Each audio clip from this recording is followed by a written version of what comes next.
this is Janet Diane Moria Swerdlow. Welcome again to another edition of Expansions.com cooking show. I have some interesting things to show you again today. Hopefully you have been following our times out on the farm with Cindy Gruitt on Kitty Hill Organics. Today I have from her some zucchini. Now, most of you are probably familiar with the green zucchini, and probably not too many of you have seen yellow zucchini. You can find yellow squash in your supermarkets, but not always the yellow zucchini. I like it a little better because it's a little firmer and it has a little bit more of a mellow flavor. To me, the green zucchini sometimes has a little bit of an aftertaste, but they are all filled with wonderful nutrients and vitamins that are good for you. And not a lot of people know how to fix zucchini in a way that's really delicious. So I want to demonstrate that for you today. First of all, I always chop off only the stem end. If it's tough, I might take a little bit off of this end, but not very much. So I'm just going to chop off a couple of those for you. I want to show you how easy it is to turn this little lowly vegetable into something that's really delicious. I cut it in half, and I actually then just quarter it. Don't have to be perfect. I'm not concerned about that. I'm only concerned about how it tastes and the overall presentation, which of course is always nice as long as your intention is there and you put, via the oversoul level, lots of love into whatever it is that you're doing. Alright, so now we have zucchini spears. I take my olive oil and pour a little bit onto this plate. A couple tablespoons, maybe a quarter of a cup, not a lot. And on this plate I have my gluten-free Jillian's Italian breadcrumbs. These are already flavored. You can get them plain. I like these because they're only 14 carbs per quarter of a cup, which is very low for breadcrumbs. And then I mix it with my Pecorino Romano cheese, which is sheep's milk cheese, which I've grated in my food processor. I showed you how to do that before. So half and half, because the Pecorino Romano has no carbs and this has some. So now you have a half a cup of breadcrumbs with only 14 carbs. So mix those together. You can add anything to it you want. You can put in black pepper, you can add some garlic powder, you can add onion powder, whatever you like to it, even a little red pepper if you want it spicier. So I take my spear, I roll it into the oil, and from there I roll it into the breadcrumbs. Make sure it's nicely coated. And from there it goes onto my baking sheet, which I have covered in foil. So it makes a really tasty dish. Just get those going. Takes just a few minutes to do. If you have company, it's a nice thing that you can easily do. You can also broil or bake. I usually bake about 475 on a very high heat because I like my zucchini not mushy. I like it a little bit crunchy. So what we want to do is we want to get those breadcrumbs done. And like I said, broiling, you can do the same, and it just takes a very few minutes. Depends on your time, but 475 is good. And I like to do a variety of green and yellow so that it makes a really nice presentation when you go to serve it. So that's one of the fun things you can do with zucchini. And in just a second, I'm going to show you another easy thing to do, which is very nice, again, for company. Zucchini usually is very prolific in the summertime. It's usually a very inexpensive vegetable. And a lot of people get tired of it if they have it in their gardens because there's so many, so it grows so quickly. You can also make zucchini relishes, which we're not going to demonstrate today, but perhaps another day, depending on time. And you can also use it in a variety of baked goods. So you can see that for 14 carbs of breadcrumbs, we're going a long ways with it. So you may wind up, if I have 8 spears here and you have 14 carbs, you're roughly talking, carb and a half to 2. And I'm going to have some left. That's a carb and a half to 2 per spear. So it's very, very minimal. especially if you have to watch your carbs, which, as you know, we always do that. Okay, I'm going to turn my oven on, for me, 475, and let that preheat. And when you slip it in there, it's only going to take about 5 minutes. I'm going to set this aside. I'll show you the next interesting thing that we can do with zucchini. Okay, now if you wind up with a larger zucchini, sometimes they have more seeds in them, sometimes not. But I don't think I'll do this whole one, I'll just do a part of it. And let's take a look inside and see what it looks like.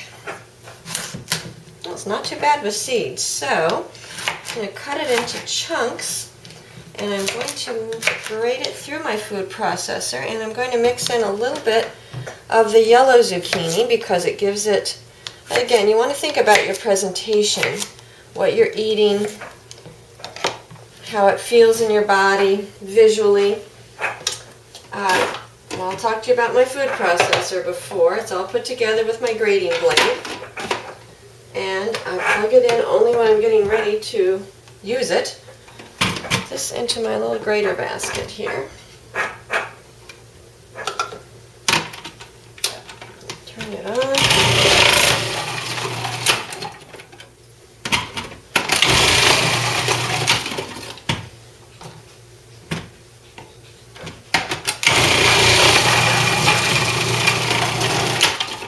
Okay, now you can mix in garlic and onion if you want. I'm just doing it very, very simple and plain here for you today. Take this out, come over to my non-stick skillet, and I'm going to turn this on a medium-high heat with a little bit of olive oil, maybe a quarter of a cup, maybe a third of a cup, somewhere in there depending on how much I want to do. And as soon as that's hot, I am going to put this in and just gently stir fry it. I don't want it to be mushy because I like it a little bit crispy, and I think that's one thing that turns people off on zucchini is it has a tendency to be mushy a little bit. So we want to keep it before it gets to that point. And now zucchini is filled with a lot of vitamins and minerals and trace minerals that are good for your system. So you want to be sure and use this if you're feeling depleted from the heat of summer and you need a way to replace your electrolytes and kind of get your body going.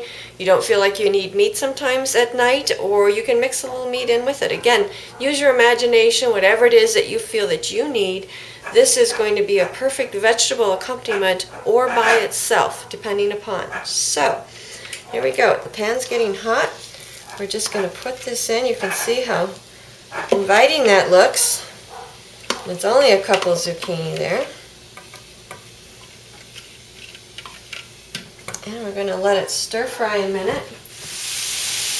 Okay, you can see how it's starting to kind of turn a little color and soften. So about that point, I'm going to turn it over a little bit.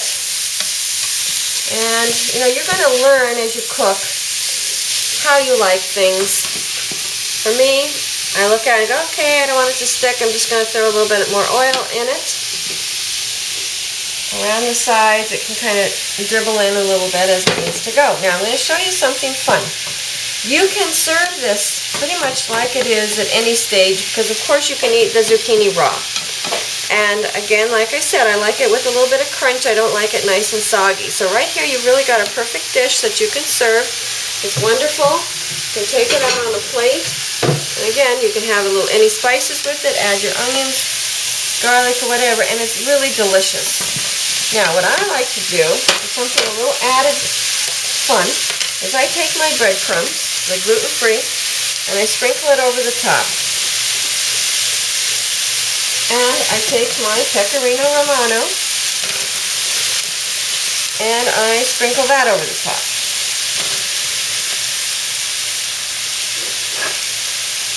And then I flip it again. And that's going to brown up. It's going to add a little bit of texture and flavor to it. And it's kind of like a large zucchini fritter. So I'm going to turn it. And while that's browning on that side, I'm going to do the same thing to this side. And I doubt if I even have 2 tablespoons. Again, I'm going to keep this very low carb. This, what I'm making here, depending upon if you're really hungry, one person, but most likely it's going to serve between 2 and 4 people. So if we wind up with 7 carbs there, each person is only going to get a couple of carbs. A little bit more of the cheese. It doesn't take a lot. Pecorino Romano is very, very strong cheese. It's very flavorful. Adds a lot of pungency to your food. I can smell it. It smells delicious. So I'm going to let the bottom side brown a minute. I'm going to do the same thing to this. And it's going to be ready to serve. Kind of like a loose leaf zucchini fritter. Now you could also scramble an egg and throw it in there if you like. And it will hold it together a little bit more. But it's up to you. Whatever vegetables you like, you can grate in. You can make your own kind of fritter. It doesn't have to be zucchini. But because zucchinis are plentiful, there you can see now how it's starting to get golden brown on that side. As soon as the other side's golden brown, it is ready to roll. I'm just going to maybe add a little bit more. I'll flip it back and forth depending upon what I want to do. Make a little room on this plate. And this one, just take out a nice portion. And you've got some cheese, you've got some crunch. You've got 2 different dishes that are absolutely delicious for the summertime, filled with nutrition. Take care of your trace minerals and electrolytes for you, so these are really great. So I want you to enjoy this, and while you're thinking about what you're going to do with your zucchini, I have another recipe I'm going to show you that's absolutely brilliant. I found this in a recipe book not too long ago, and I have modified it so that I can bring you a wonderful, wonderful low-carb dessert that is good for you. So hang on, and we'll get over to the dessert making area in just a second. Okay, now I promised you my dessert area, so my zucchini area has been magically transformed to my dessert area. This is going to be something that will just blow you away. You're going to take this particular blade, if you have a blender or Cuisinart, put that one in, and we are going to begin with garbanzo beans, believe it or not. This is 2 cans of organic garbanzo beans, 15 ounces here in the US, or approximately 3 cups of cooked garbanzo beans. These are going into my Cuisinart. This goes on. Oh, sorry, almost forgot. Next, we're going to take 6 eggs. That goes in with our garbanzo beans. You're going to be amazed at the transformation.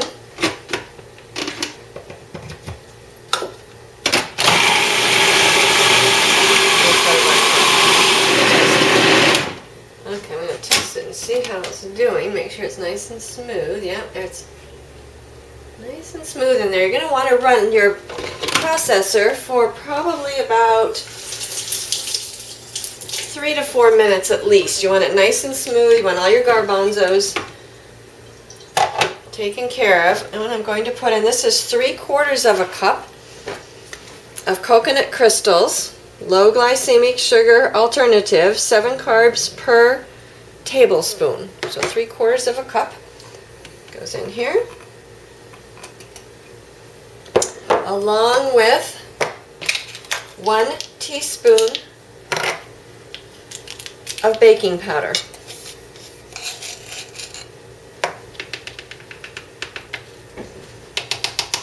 And we're going to pulse that up.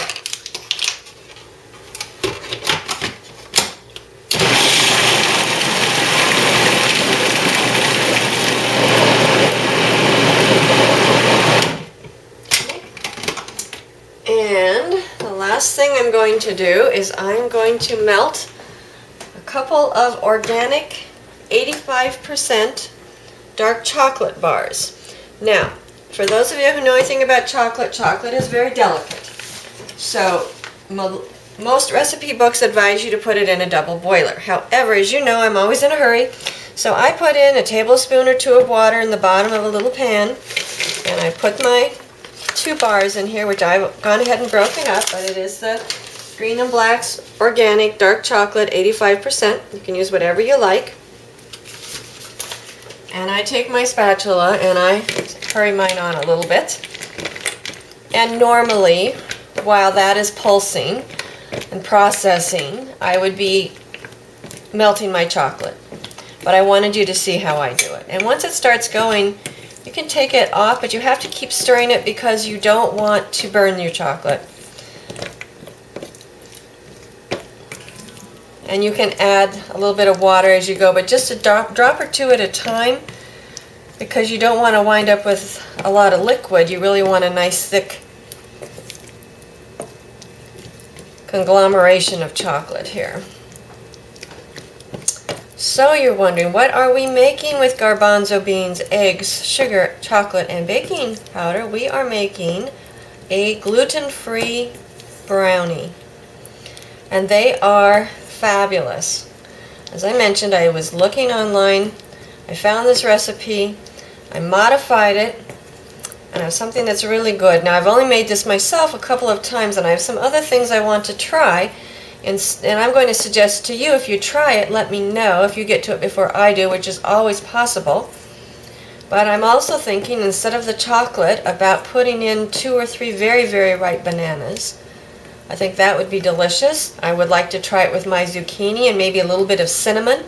I think that would be delicious. Pumpkin, I think that would be delicious. But those are things that are on my list to do. And as I said, I am going to be posting this recipe on our new forums under Health and Nutrition, because I think it's fabulous. When these are done, then the batter is done, I will show you. I bake them in a 9 by 12 pan. I cut them into 32 squares, and each one only has 10 carbs. And they are absolutely amazing. So, now my chocolate is nice and smooth, burner goes off. Remember, I keep stirring it because I don't want it to burn, and I don't want it too hot because I don't want to wind up with a stream of water in here that's going to ruin your dessert. So, we have 2 bars of the chocolate, which I'm going to put in here, along with my eggs, garbanzo beans, coconut sap sugar, baking powder. Remember, chocolate, we have found out, kills parasites. It's also rich in magnesium. And the more pure cocoa you can get, the better it is for you, versus the milk chocolate, which most of it is sugar. Alright, so here we go again. The lid goes back on. Stir it up.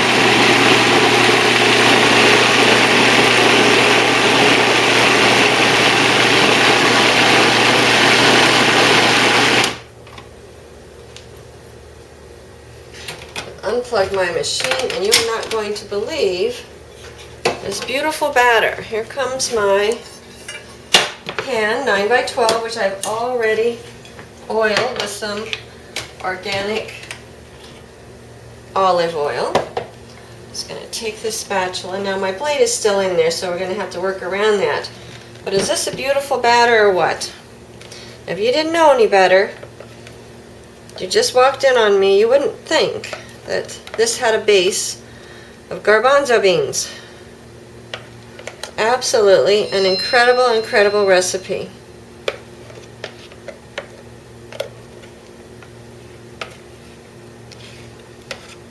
And of course, as you probably already know, but I will remind you, garbanzo beans, sometimes known as chickpeas, are a legume, which means they are a complete protein. Unlike beans, they are a legume. Alright. I'm just going to spread that from corner to corner. And you are going to bake this in your oven. Now, I have only baked it at 350. When I have an opportunity, I'm going to try a little slower bake on it, just to see if it makes a difference. So I'm going to advise you, because that's my experience, to bake it at 350. And here we go with the oven again on bake. Start, but I'm going to show you how they turn out. A lot of times I know I just stick things in the oven and I say try it, but this time I have some that I have previously baked, and I want you to see how beautiful these are. They're nice and thick and wonderful. They're really a wonderful, wonderful dessert. 10 carbs per square if you cut that into 32. So anyway, it's a great dessert. It's fun. Nobody's going to guess what's in these. These are not really super sweet, so if you have a sweet tooth, you might want to use a different percentage of chocolate.